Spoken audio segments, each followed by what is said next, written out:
also translated Nephal, which means fallen ones, to be cast down. This is what you're dealing with. But now, let's move on. Let's go to Job 1 and 6 and take a look at these sons of God again.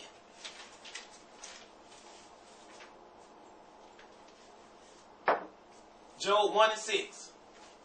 See, you have to investigate all of this. At the church we came from, only thing they told us, those sons of God in Genesis 6 were sons of self, and the daughters of men were the daughters of Cain. The end. They don't investigate any of these giants. We're going to take a very in-depth look at these giants.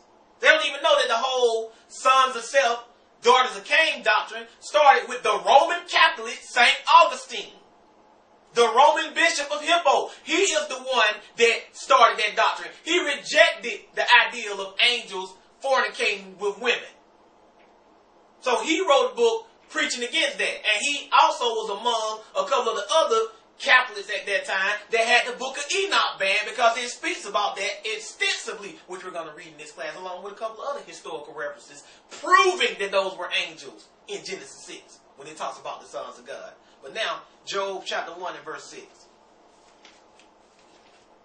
Job, I know it sounds crazy. I know it sounds off the wall, but those were angels. And we're going to prove that to you. Job 1 and 6. Go ahead and read. Now there was a day when the sons of God came to present themselves before the Lord, and Satan came also among them. Then said there was a day when the sons of God came to present themselves before the Lord. God is in heaven. So that means these angels came from wherever they were to where God was in heaven, and Satan was among them.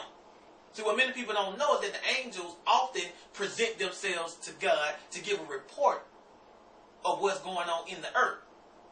And 9 out of 10 times, that report concerns what you are doing. We can show you that in another class. Go ahead and read. Verse 7. And the Lord said unto Satan, Whence comest thou? So God asked Satan, where do you come from? And watch what Satan says. Then Satan answered the Lord and said, From going to and fro in the earth, and from walking up and down in it. Notice that Satan said from a faraway country, or from the other side of the planet. He said from walking to and fro, up and down in the earth, which indicates that this conversation didn't take place on the earth. If I ask you right now, where did you come from? You're not going to say, the earth.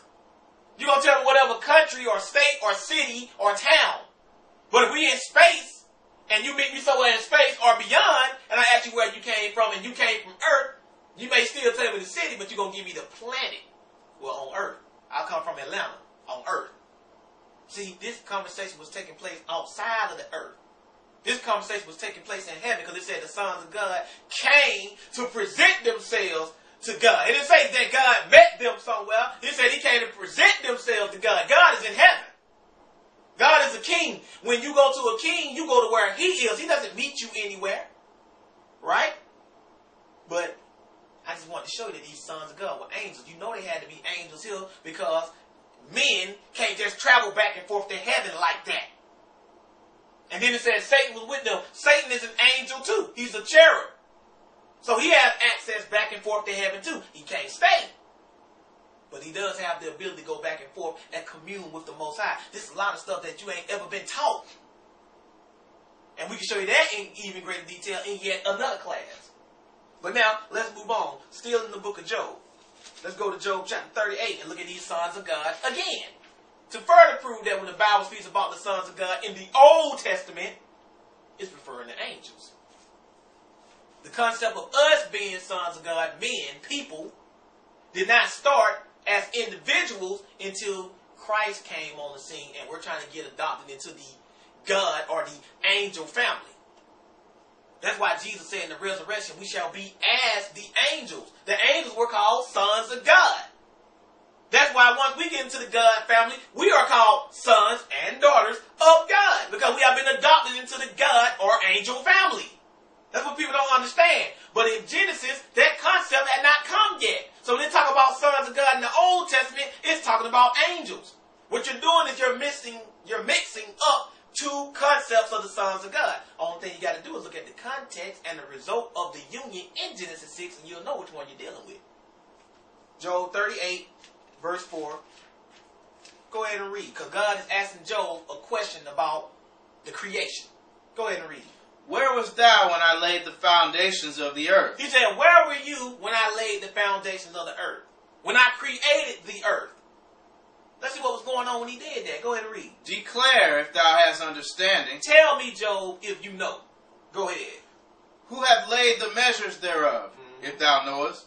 And who hath stretched the line upon it? Whereupon are the foundations thereof fastened? And who laid the cornerstone thereof? When the morning stars sang together. When the morning stars sang together. Go ahead. And all the sons of God shouted for joy. It said all the sons of God shouted for joy. The sons of God were present when God laid the foundations of the earth or created the earth. But when did he do this? We know these sons of God had to be angels because when did he do this? Let's see when he laid the foundations of the earth. Let's go to Hebrews chapter 1 and verse 10. We're just going to read that one verse, verse 10. Hebrews chapter 1 and verse 10. You have to stop confusing your sons of God. That's what's going on here. Hebrews chapter 1 and verse 10. Hebrews 1 and 10. Go ahead and read that. And thou, Lord, in the beginning hast laid the foundation of the earth. He said, you, God, in the beginning have laid the foundations of the earth. So when did he lay the foundations of the earth? In the beginning. When you read in the beginning, God created the heavens and the earth. Was there a man around when he did that? A mortal man? No. So this speaks about the sons of God shouting for joy when God created the earth. In the beginning, there had to be angels. But what did they call them? Sons of God. Like in Job chapter 1, it called them sons of God. And in Genesis 6, it still referred to angels when it says sons of God. And the result of them sleeping with the daughters of men were a hybrid race of giants called Nephilim. But they also had more than one race of giants. We're going to look at another name for these giants later on. But for now, let's take a look at the sons of God being referred to as angels again. Let's go to Daniel chapter 3 and verse 25. Because if you come from a congregation where they're telling you that those were not angels in Genesis chapter 6, then you're coming from a congregation that does not like to really research the Bible in detail. They're not going into detail with this. They're just giving you quick, off-the-wall answers. But this is your salvation we're talking about here. We had one guy, we sent one of our books to. He said, well, knowing that the sons of God are angels, that's not essential to my salvation. Okay, that in itself may not be. But if you're lying about it, can that affect your salvation? Yeah. Can false doctrine affect your salvation? You know it can. So it's essential that you get this right. And you can't be like no ostrich and hide your head in a hole whenever you see any sign of danger. You have to deal with this stuff. You got people that want to play the little neutral game. Well, I just don't like bickering back and forth. I don't like confrontation.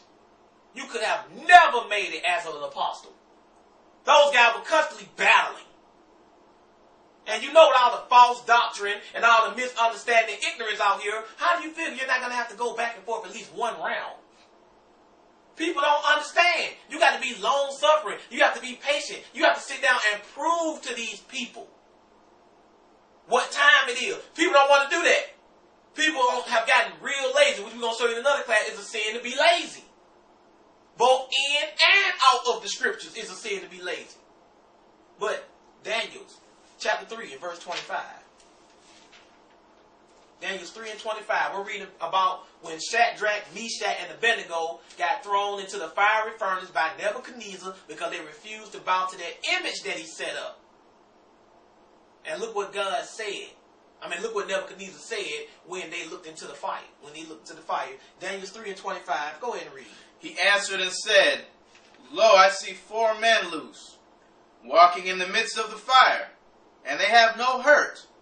And the form of the 4th is like the Son of God. Now notice that there were 3 men that got thrown into the fire. But he said, I see 4 men loose walking in the fire. Because when they threw the 3 men in, they had them tied up. So I see 4 men loose walking in the midst of the fire, and the form of the 4th is like the Son of God. This is not talking about Jesus. You got people, see, that was Jesus walking around in the fire. No, Nebuchadnezzar did not have a concept of the Messiah. That was Hebrew doctrine and prophecy. He did not have a concept of the Messiah coming one day and being called the Son of God.